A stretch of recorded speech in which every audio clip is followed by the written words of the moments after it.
This is CJ Chivers reporting from Misurata, Libya. The military forces in Misurata were fighting for Colonel Muammar al-Gaddafi, have been firing into the city with a range of heavy weapons, some of which are indiscriminate.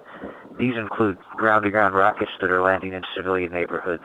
And for the first time, we've identified that they're also using cluster munitions.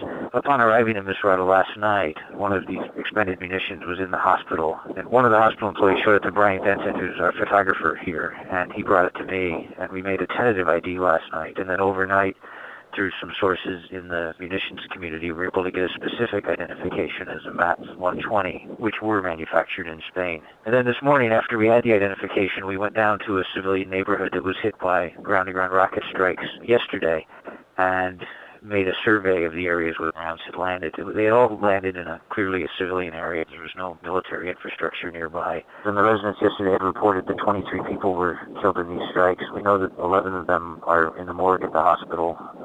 We were able to find 8 more today when some of the local people took us to the graves of 8 people who were killed while standing at a bread line.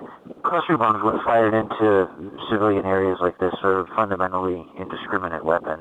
There is a convention on cluster munitions that more than 100 countries have signed, essentially a treaty vowing not to use these types of weapons, and many countries have destroyed their existing stocks. Libya is not one of the signatories of that treaty, nor is the United States, which has used cluster munitions in both Afghanistan and Iraq.